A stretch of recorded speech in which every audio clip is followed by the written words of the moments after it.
Hello friends, I am Pushpen. आज का जो लेक्चर दोस्तों है हिस्ट्री का लेक्चर है। अभी तक जो हमने जाना था वो हमने एक प्रकार से उत्तर मुगल काल के बारे में जितना फैक्ट्स हो सकते थे, जितने शासक हो सकते थे, जितने प्रकार के टाइप हो सकते थे और सारा निचोड़ हम जान रहे थे कि मुगल वंश के अंतर्गत जो है क्या क्या हुआ था उसके बारे में है जो हम यहाँ पे जानने का प्रयास कर रहे थे। आज जो हम जानने का प्रयास करेंगे उसी के आगे का जो चैप्टर है उत्तर मुगल काल की जो स्थापत्य कला के बारे में जो है हम जानेंगे कि स्थापत्य कला क्या थी मुगल कालों के दौरान। उत्तर मुगल काल नहीं, मुगल काल के दौरान इसकी स्थापत्य कला क्या थी उसके बारे में यहाँ पे हम कोशिश करेंगे जानने की। तो मुगल कालीन जो स्थापत्य कला थी उसके बारे में क्या क्या फैक्ट्स हो सकते हैं उनके बारे में हम जानेंगे। और यदि आपने हमारे चैनल को सब्सक्राइब नहीं किया तो इसको सब्सक्राइब कर लीजिए, क्योंकि इस तरह की जो है हम एक प्रकार से वीडियो डेली अपडेट में आपको मिलती रहेंगी और वीडियो और शेयर भी करिए, ज्यादा से ज्यादा हो सके हेल्प करिए मेरी भी, क्योंकि मेरे पास इस समय जो है एक प्रकार से व्यूअर्स और सब्सक्राइबर्स भी बहुत ज्यादा नहीं है। तो चलते हैं हम मुगल कालीन स्थापत्य कला क्या है, यदि आपको अच्छा लगे तो। मुगल कालीन स्थापत्य कला जो है कला का क्षेत्र में मुगल काल का एक प्रकार से जो है इसको महान युग बोला जाता है। और बाबर स्थापत्य कला में अत्यधिक प्रेम करता था। बाबर जो था वो स्थापत्य कला से अत्यधिक प्रेम करता था। बाबर मान सिंह द्वारा निर्मित ग्वालियर के किले पर से बहुत प्रभावित था। बाबर जो था मान सिंह के द्वारा जो निर्मित किया गया था ग्वालियर का किला उससे प्रभावित था। बाबर ने पानीपत में काबुली बाग मस्जिद तथा संभल में जामा मस्जिद का जो है निर्माण कराया था। बाबर ने जो है काबुली बाग में एक मस्जिद बनाई थी और संभल में जामा मस्जिद का जो है निर्माण किसने करवाया था? ये बाबर ने करवाया था। जामा मस्जिद का निर्माण बाबर ने करवाया था, याद रखना। बाबर के जो है एक अमीर अब्दुल मीर बाकी ने अयोध्या में जो है मस्जिद का निर्माण कराया था। उतना इम्पोर्टेंट नहीं, हल्के मतलब एक प्रकार से आंखों से इसको देख लीजिए, जिसे जो है बाबरी मस्जिद बोलते हैं। बाबरी मस्जिद बोलते हैं, अब इसका तो इम्पोर्टेंट हो गया क्योंकि इसी को बाबरी मस्जिद बोलते हैं। तो इसका निर्माण किसने करवाया था? अमीर अब्दुल मीर ने करवाया था। अब इसके बाद जो अगला है अकबर के समय में जो है मुगल स्थापत्य कला का विकास। इसमें जो है हिंदू और इस्लामी शैलियों की समानताएं हैं। हुमायूं के मकबरे की अगर जो हम बात करें तो यह दिल्ली में स्थित है। हुमायूं का मकबरा दिल्ली में स्थित है। और इसके बाद अगर जो हम बात करें तो 1564 ईस्वी में हुमायूं की पत्नी हाजी बेगम की देख रेख में इसका निर्माण हुआ था। मकबरे को वास्तुकार जो था वो मीरत मिर्जा गयास था, गयास थे। और यह लाल पत्थर की इमारत है। अगली जो इमारत है फतेहपुर सीकरी, ये इंपॉर्टेंट है। फतेहपुर सीकरी योजना जो थी 1569 ईस्वी में प्रारंभ हुई थी और 1584 ईस्वी में पूर्ण हुई थी। 1569 में शुरू हुई थी, 1584 में शुरू हुई थी। अकबर ने के काल से ये एक प्रकार से स्टार्ट हुई थी और 1584 ईस्वी में जो है एक प्रकार से ये बनके तैयार हुई थी। अकबर ने जो है इसको बनवाना प्रारंभ किया था। शाहजहां कालीन इमारतों की बात करें तो यह जो है स्थापत्य कला जो है स्वर्ण युग इसको जो है प्रकार से कहा जाता था। स्थापत्य कला का स्वर्ण युग कहा जाता है। और 1638 ईस्वी में अपनी राजधानी आगरा जो इसने बनाई थी और शाहजहानाबाद नामक जो है इसने नगर बसाया था। इसके बाद अगर जो हम बात करें जहांगीर के अकबर का मकबरा आगरा के पास जो सिकंदरा स्थित है। गए होंगे कभी? आगरा के पास सिकंदरा स्थित है। सिकंदरा एक ताजमहल के जैसा ही बना हुआ है एरिया। तो ये बना है उसकी एक कॉपी की टाइप में बना, लेकिन ताजमहल तो कुछ फ्लॉड है, तो ये उसके तरह एक सिकंदरा है। तो 1613 ईस्वी में इसका जो है निर्माण हुआ था। और ये 5 मंजिला इमारत है। इसमें गुंबद का निर्माण नहीं किया गया, इसमें गुंबद का निर्माण नहीं किया गया। और इसे हिंदू, इस्लामी और बौद्ध तीनों शैलियों का जो इसमें मिश्रण मिलता है। बहुत इंपॉर्टेंट क्वेश्चन है। सिकंदरा के प्रकार से जो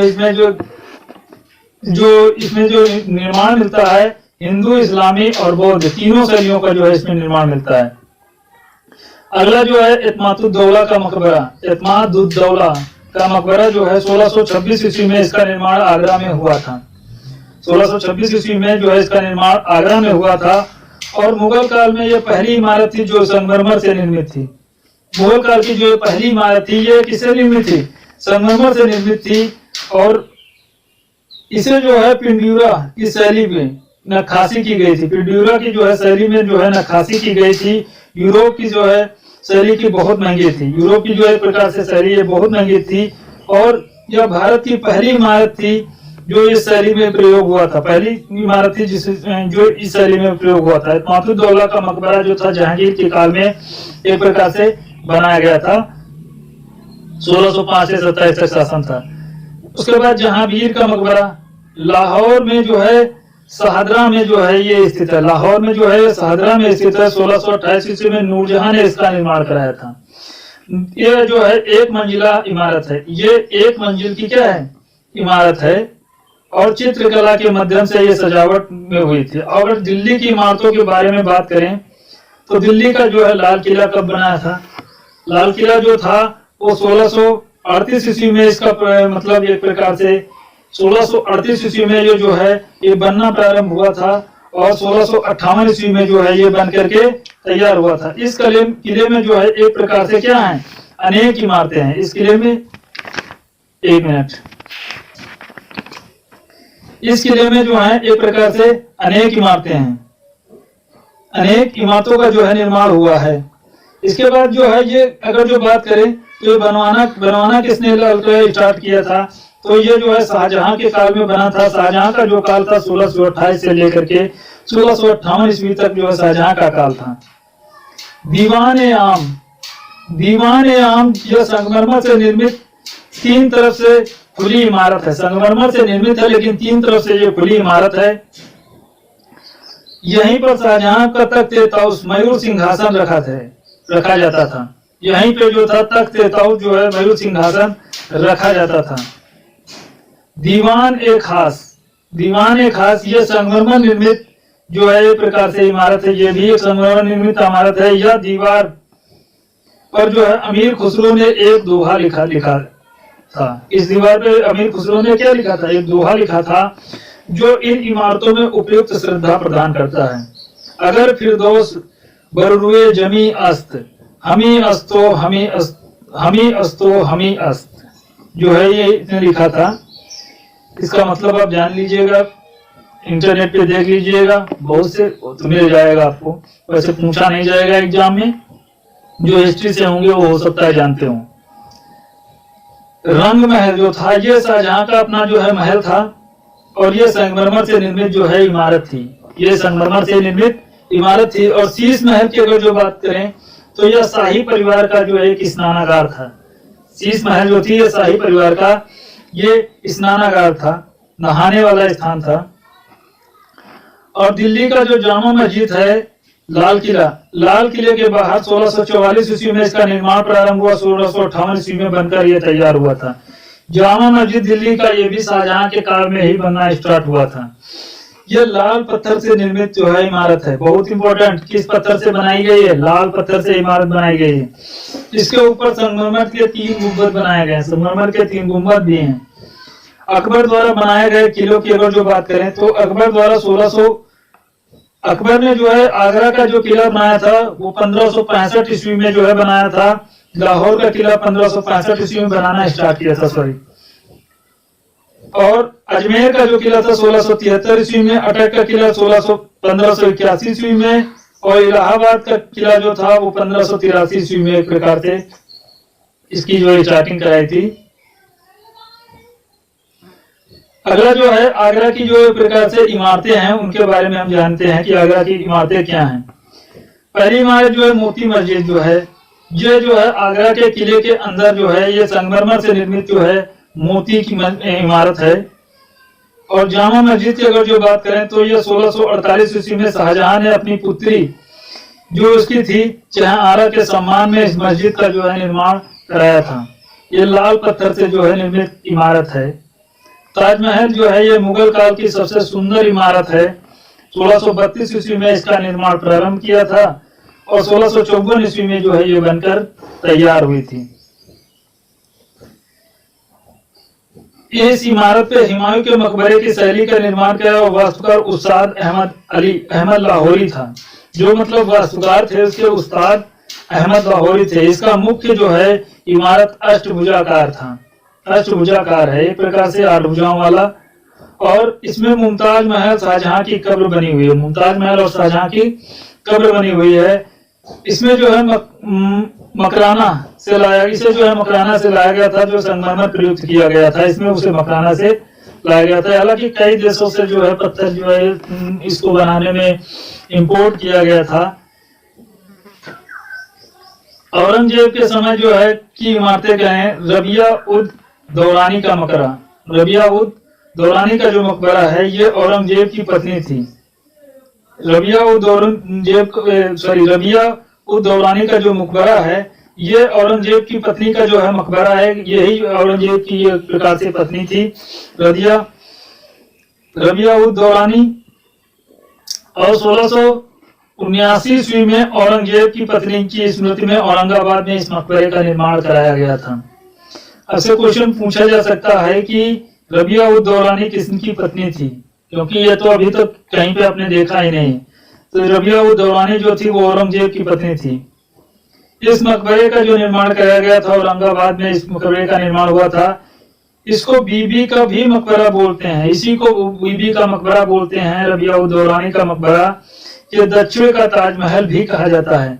दक्षिण का ताजमहल किसको कहा जाता है, ये रबिया उद दौरानी का जो एक प्रकार से मकबरा था उसी के कहा जाता है। लाहौर की जो है बादशाही मस्जिद जो है 1672 ईस्वी में इसका निर्माण हुआ था। इस मस्जिद में 8 मीनारों का जो है निर्माण किया गया था। अगली दिल्ली की जो है मोती मस्जिद के बारे में हम जानेंगे। दिल्ली की जो मोती मस्जिद है 1662 ईस्वी में लाल किले के अंदर जो है इसका निर्माण किया गया था। यह जो है संगमरमर से निर्मित जो है क्या है, इमारत है, संगमरमर जिसे निर्मित है। और इसके जो एक प्रकार से अतिरिक्त मथुरा और वाराणसी में भी इसके जो है मस्जिद बनवाई गई जो लाल पत्थर से निर्मित है। मुगल कालीन जो चित्रकला क्या थी, बाबर को चित्रकला में रुचि थी, ये भी मैंने बता चुके हैं आपको। इसकी आत्मकथा ईरानी चित्रकार बिरजात के चित्रों में मार्मिक समीक्षा एक प्रकार से की है। हुमायूं को भी चित्रकला में रुचि थी। हुमायूं ईरानी प्रवास के दौरान 2 चित्रकार ख्वाजा अब्दुस्साद एवं मीर सैयद अली के संपर्क में आया था। हुमायूं जब पुनः भारत आया था तो इसने दोनों ईरानी चित्रकार अपने साथ लाया था, दोनों ईरानी जो चित्रकार थे अपने साथ लाया था, अपनी चित्रशाला में रखा था। और इस प्रकार से मुगल चित्रकला की नींव हुमायूं ने रखी थी। अकबर ने चित्रकला का एक विभाग खोला था और ख्वाजा अबू स्मत उसका जो है अध्यक्ष क्या किया था, उसको नियुक्त किया था। अकबर के समय महत्वपूर्ण चित्रकार कौन थे, इंपॉर्टेंट नहीं है, ये पढ़ लीजिए।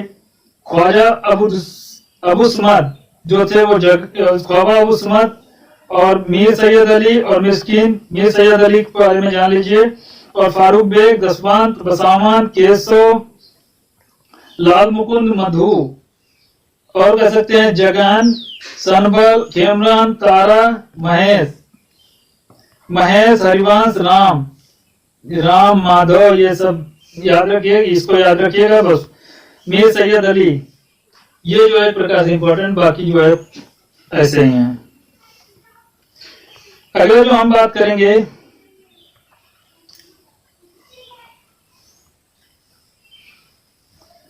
अबुल फजल की, अगर जो हम बात करें तो अबुल फजल के अनुसार अकबर चित्रकला में 100 से अधिक चित्रकार थे। अकबर के जो एक प्रकार से चित्रकार थे वो 100 से अधिक थे और बहु प्रसिद्ध थे। इनमें से 13 हिंदू चित्रकार थे, 13 जो थे वो हिंदू चित्रकार थे। जहांगीर के समय जो थे मुगल चित्रकला में व्यापक परिवर्तन हुआ था। सबसे बड़ी विशेषता यह थी कि ईरानी शैली का जो है इस समय में कम प्रभाव जो है इसमें देखने को मिलता है और होने लगा था। और यूरोपीय शैली का जो है प्रभाव किसके समय में, जहांगीर के शासनकाल में आने लगा था। सबसे बड़ी विशेषता है ईरानी शैली का जो है प्रभाव देखने का कम मिला है और यूरोपीय शैली का प्रभाव बढ़ने लगा था। जहांगीर के समय प्रकृति चित्रण जो है मुगल चित्रकला में विशेषता बन गई थी और दुर्लभ फूल वनस्पतियों एवं पक्षियों के चित्र जो है बनाने का जो है आदेश दिया था। जहांगीर जो सबसे प्रिय चित्रकार जो था अबुल हसन था। सबसे प्रिय चित्रकार इसका कौन था? अबुल हसन था, जिसने जो था राज्यरोहण का चित्र बनाया था। जहांगीर इसे जो है नादिर उल जमा अपने समय का जो अद्भुत उपाधि इसकी दी थी। जहांगीर का दूसरा जो है महत्वपूर्ण चित्रकार था वो क्या था? मंसूर था। यह लघु चित्रों के एक प्रकार से चित्रण जो है इसमें विशिष्ट था। इसने साइबेरिया के सारस फल लाल फूलों को एक प्रकार से बहार का चित्र बनाया था। जहांगीर ने इसे नादिर उल अम्र अपने समय के जो है श्रेष्ठ की उपाधि जो है दी थी। जहांगीर के समय एक विशिष्ट प्रकार का चित्रकार जो था वो विशनदास था। जहांगीर ने इसे फारस के सम्राट और उसके दरबारियों को चित्र बनाने के लिए फारस भेजा था। जहांगीर के समय चित्रकला क्या थी? अब्दुल हसन चित्रकार कौन कौन से थे? ये जहांगीर के समय में है। अब्दुल हसन थे, मंसूर थे, फारूक बेग थे, विशनदास, दौलत खान, मनोहर, नादिर, मुराद और गोवर्धन। अब्दुल हसन याद रखिए, बाकी छोड़ दीजिए। फारूक बेग याद रखिए और विशनदास याद रखिए। हो सकता 3 पूछ ले, बाकी ऐसे हैं। शाहजहां के दौरान जो है दैवी प्रकार के चित्र बनवाने का बहुत शौक था और जैसे सिर पे पीछे प्रकाश का गोला, ये इस प्रकार से जो है चित्र बनाने का जो है इसको बहुत शौक था। शाहजहां अपनी स्थापत्य कला में योजनाओं में व्यस्त था। मुगल चित्रकला का पतन प्रारंभ हो गया था। यहाँ से मुगल चित्रकला का जो है प्रारंभ पतन हो गया था। शाहजहां के जो चित्र थे वो गोवर्धन थे, चतुर थे, नादिर, चित्र, बालचंद्र, चिंतारमण और अनूप। याद रखिए तो याद रखिए, एक बार पढ़ लीजिए बस, बाकी छोड़ दीजिए, पूछे नहीं जाएंगे। औरंगजेब के धार्मिक कारणों से चित्रों को पसंद नहीं करता था। धार्मिक कारणों से ये जो है औरंगजेब चित्र को पसंद नहीं करता था और मुगल चित्रकला का जो है पतन हो गया था। मुगल चित्रकार जो था वो रोजी रोटी के तलाश में राजपूतना प्रदेश तथा पहाड़ी प्रदेशों में के राजाओं के यहाँ शरण ली थी। इस प्रकार जो था राजस्थानी शैली और पहाड़ी शैली का जो है विकास हुआ था। राजस्थानी शैली की अगर जो बात करें तो मेवाड़ शैली थी, बूंदी शैली थी, कोटा शैली थी। एग्जाम में क्वेश्चन पूछा जा चुका है बूंदी शैली के बारे में। राजा राणा रतन सिंह के समय में अत्यधिक उत्कर्ष हुआ था। मनोहर इस शैली का एक प्रकार से चित्रकार था। बूंदी शैली जो थी राजा सुरजन सिंह के समय की जो है इस शैली का जो है उत्कर्ष हुआ था। अगली शैली राजस्थानी की जो थी कोटा शैली या बूंदी शैली से जन्मी हुई एक प्रकार से शैली है। जयपुरी शैली की अगर जो बात करें तो सवाई प्रताप सिंह के समय ये इसका जो है अत्यधिक उत्कर्ष हुआ था। बीकानेरी शैली की बात करें तो रुकनुद्दीन, शहाबुद्दीन, मस्तराम जो इसके प्रमुख चित्रकार थे। किशनगढ़ शैली जो थी राजा सावंत सिंह के समय में सर्वाधिक उत्कर्ष हुआ था। इस शैली के प्रमुख चित्रकार जो थे निहाल चंद्र था। कौन थे? निहाल चंद्र। अगली जो शैली आई वो पहाड़ी शैली थी। पहाड़ी शैली को बसोली शैली एक प्रकार से बोला जाता है। यह जो थी राजा कृपाल पाल के समय में इसका जो है उत्कर्ष हुआ था और इस शैली का प्रमुख चित्रकार देवीदास था। बसोली शैली के एक प्रकार से देवीदास जो है प्रमुख चित्रकार था। अगली शैली कांगड़ा शैली आई। राजा संसार चंद्र के समय में जो है इसका उदय हुआ था। जम्मू कश्मीर की जो शैली थी राजा रणजीत देव के जो है समय में इसका जो है उत्कर्ष हुआ था। इस शैली के प्रमुख चित्रकार जो थे नयन सुख एवं भजन शाह थे। गढ़वाल शैली इसके बाद आई।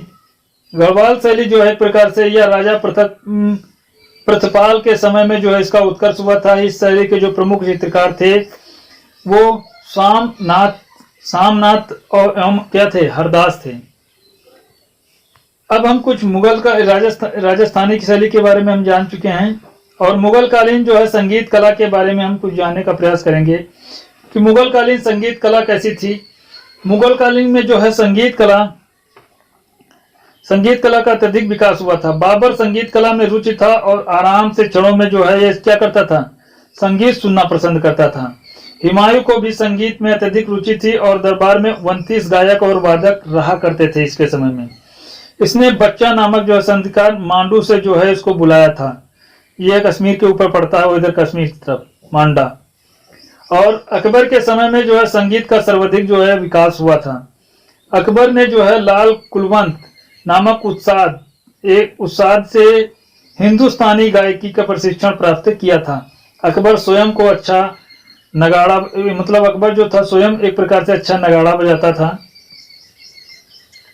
अबुल फजल जो था आईन अकबरी 36 संगीतकारों का उल्लेख जो है इसमें मिलता है। इसमें तानसेन सर्वप्रमुख थे। तानसेन का वास्तविक नाम रामतनु पांडे था। यह ग्वालियर के रहने वाले थे। कहाँ के रहने वाले थे? ग्वालियर के रहने वाले थे रामतनु पांडे। और अकबर के समय में संगीत कला क्या थी? अकबर के समय संगीतकार जो मस्तार जो थे, संगीतकार जो थे अकबर के समय संगीतकार जो थे मस्ताद थे, हिरात थे, किरचार थे। तानसेन इंपॉर्टेंट है, रामदास इंपॉर्टेंट है, मियाँ अगला जो है सुभान मियाँ, ये तीनों इंपॉर्टेंट हैं। और मियाँ चांद भी इंपॉर्टेंट हैं। बाज बहादुर, विचित्र खां, सरोद खां इंपॉर्टेंट है, रंग सेन इंपॉर्टेंट, अबुल रहीम खान खाना, ये 5 आपको याद ही रखने हैं। सरोद खां, अबुल रहीम खान खाना, तानसेन, रामदेव, सुभान मियाँ, ये अकबर के एक प्रकार से काल में जो है संगीतकार थे। शाहजहां के समय प्रमुख संगीतकार थे पंडित जगन्नाथ, लाल खां, दुरंग खां, सुखसेन। याद रखिए तो ठीक है, नहीं याद रखिए कोई बात नहीं। अगले जो थे वो जहांगीर के समय के जो है संगीतकार थे।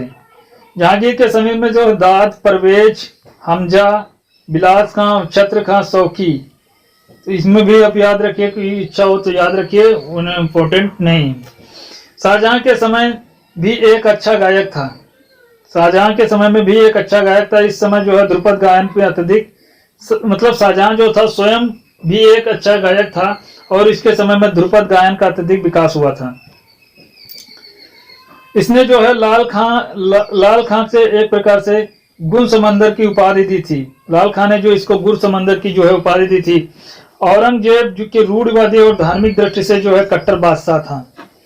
धार्मिक कारणों से संगीत को पसंद नहीं करता था ये। औरंगजेब स्वयं बीड़ा बजाता था। मध्यकालीन साहित्य की अगर जो हम बात करें,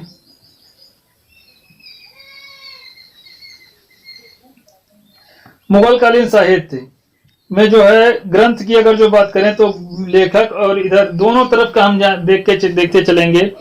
तुझ के बाबरी जो थी तुर्की भाषा में बाबर की है और बाबर की आत्मकथा है। इसमें जो है बाबर की जानकारी जो है मिलती है। अकबरनामा जो था वो अबुल फजल की रचना है और इसमें जो है अकबर के शासनकाल में 46 वर्षों का जो विवरण प्राप्त होता है। अकबरनामा में 3 खंडों में विभक्त है, जिसमें से तीसरा खंड जो है आईन अकबरी, जिसे अकबर के प्रशासनिक नीतियों का जो है इसमें वर्णन किया गया है। हुमायूं की अगर जो बात करें, फारसी हुमायूंनामा जो थी वो बाबर कुलबदन बेगम ने जो इसको लिखा था और हुमायूं की जो सौतेली बहन थी, या हुमायूं की सौतेली बहन थी और इसने अपने इन्होंने जो है इसमें जो है अपना संस्मरण लिखा था। तारीख शेरशाही फारसी भाषा की अब्बास सरबनी था की है। शेरशाह के जीवन का जो एक प्रकार से इसमें जो है वर्णन मिलता है। अकबरनामा अब्दुल्ला फैजी और सरहिंदी जो अकबरनामा लिखी थी, यह दूसरी जो है अकबरनामा एक प्रकार से लिखी थी। तारीख हकाकी ये फारसी भाषा में है। अबुल हक देहलवी जो है इसमें जो है अकबर की धार्मिक नीति जो है की कड़ी आलोचना जो है वो की गई है। उसके बाद में है शाहजहां नामा, ये फारसी में है और मोहम्मद सादिक खां, ये शाहजहां का जो है इसमें जो है विवरण मिलता है। मुगल काल में जो है अनुवादित ग्रंथ कौन कौन से थे, कौन कौन से ग्रंथ जो अनुवाद किए गए थे मुगल काल के, उनके बारे में यहाँ पे हम जानेंगे। अनुवादित ग्रंथ अकबर ने अनुवाद विभाग की स्थापित किया था और फैजी जो है को अध्यक्ष नियुक्त करता। महाभारत का जो है फारसी भाषा में अनुवाद किसने किया था?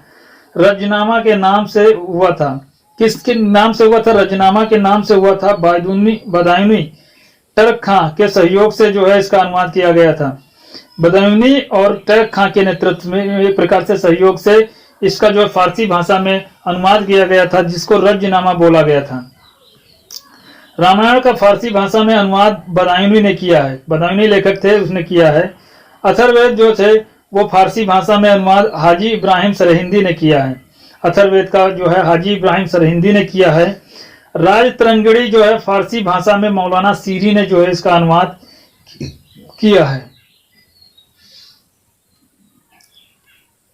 जो कलहण ने जिसने लिखा है। गणित पुस्तक जो है लीलावती का फारसी भाषा में अनुवाद फारसी भाषा में फैजी ने जो है अनुवाद किया है। और पंचतंत्र का फारसी भाषा में अबुल फजल ने अनवर के सुहालवी नाम से जो है किया है। कालिया दमन के जो है फारसी भाषा में अनुवाद अबुल फजल ने आयगर दानिश नाम से किया है। भागवत पुराण का जो है फारसी भाषा में अनुवाद टोडरमल ने किया है। सिंहावसन बतीकी फारसी भाषा में बदायूनी ने जो है इसका उल्लेख किया है। मुगल काल में आए विदेशी यात्री कौन कौन से थे? जो विदेशी यात्री मुगल काल में आए थे उनके बारे में जान लेते हैं। कभी कभी एग्जाम में पूछ देता है। रॉल्फ फिच 1583 ईस्वी में 91 ईस्वी में एक प्रकार से ये जो है अकबर के समय पहुंचने वाला अंग्रेज यात्री था और फतेहपुर सीकरी आगरा की तुलना में जो है तुलना लंदन से इसने जो है की थी, आगरा और फतेहपुर सीकरी की। इसके पहले भी एक अंग्रेज आया था, रॉल्फ फिच एक दूसरा अंग्रेज था। कैप्टन हॉकिंस 1608 ईस्वी से 11 ईस्वी में ये जो है ईस्ट इंडिया कंपनी के प्रतिनिधि के रूप में जहांगीर के दरबार में पहुंचा था। इसके बारे में भी हम बता चुके हैं। जहांगीर जो है 400 का मनसब इसको प्रदान किया था। सर टॉमस रो 1615-18 ईस्वी में यह ब्रिटिश सम्राट जेम्स राजदूत के रूप में जहांगीर के दरबार में आया था। ये भी हम बता चुके हैं। पेत्रो डेलाविले, इसके बारे में नहीं बताया। पेत्रो डेलाविले जो 1623 से 26 ईस्वी में इटालवी यात्री जो था 1623 ईस्वी में सूरत पहुंचा था और यहाँ पे जहांगीर का इसको शासक, जब जहांगीर यहाँ पे शासक था। पेत्रो डेलाविले किसके शासन काल में आया था? ये इटालवी एक प्रकार से यात्री था, 1623 ईस्वी में सूरत पहुंचा था जहांगीर के शासन काल में। अगला जो था पीटर मुंडी 1630 से 34 ईस्वी में इटालवी यात्री था और शाहजहां के शासन काल में जो है ये कहाँ पे पाया था? ये भारत में पहुंचा था। टर्वनियर जो है इटालवी यात्री था, ये प्रकार से 1638 से और 63 ईस्वी के बीच में जो है एक प्रकार से भारत की इसने यात्रा की थी। और हीरा का जो एक प्रकार से हीरे के यात्री होने के कारण जो है हीरा व्यापार में इसका जो है विवरण महत्वपूर्ण है। इसके बाद मनुची जो है 1653 से 1708 ईस्वी में जो है इटालवी यात्री था। यह आकर मतलब 1653 ईस्वी से 1708 ईस्वी में शाहजहां के अंतर्गत दारासुको की सेना में तोपची की नौकरी कर ली थी इसने और चिकित्सक का पेशा जो है इसने अपनाया था। इसके बाद बर्नियर जो था वो 1656 और 1707 ईस्वी तक जो है प्रकार से इसके काल में जो है ये आया था कह सकते हैं। और इसके बाद में अगर जो हम बात करें, एक मिनट, बर्नियर जो था 1656 ईस्वी से 1707 ईस्वी तक जो मतलब शाहजहां के समय में भारत आया था और शाहजहां के पुत्रों के उत्तराधिकार के रूप में युद्धों का वर्णन किया है। आप यहां से ध्यान रखिएगा, ये जो था 1656 ईस्वी में बर्नियर आया है। ये वैसे एग्जाम में पूछता नहीं, ये पूछ सकता है कि किसके शासनकाल में आया था, क्योंकि ये नहीं पूछेगा किसके शासनकाल में आया था तो ये पूछ सकता है। ये इसमें डिफरेंस देख लेना, क्यों 1656 ईस्वी में आया था और 1658 ईस्वी में किसका काल था? 1658 ईस्वी से जो काल शुरू होता है वो औरंगजेब का शुरू होता है, वो औरंगजेब का शुरू होता है और 1707 ईस्वी तक जो है औरंगजेब का काल रहता है। तो यहाँ पे याद रखना कि ये शाहजहां के काल में आया था। किसके काल में? शाहजहां। दो कालों में पूछता है तो उनका ये नहीं पूछता है कि किसके शासन काल में जो है ये रहा था, ये नहीं पूछेगा। आया था पूछ सकता है किसके शासन काल में, ये आप ध्यान रखिए। इसके बाद जो हम अगले लेक्चर में पढ़ेंगे वो मराठा साम्राज्य के बारे में पढ़ेंगे। मराठा साम्राज्य क्या था इसके बारे में हम जानेंगे डीप में। तो ये लेक्चर यहीं पर समाप्त करते हैं दोस्तों। अगर जो वीडियो अच्छा लगे तो इसको लाइक शेयर सब्सक्राइब जरूर करें। वीडियो देखने के लिए आपको बहुत बहुत धन्यवाद।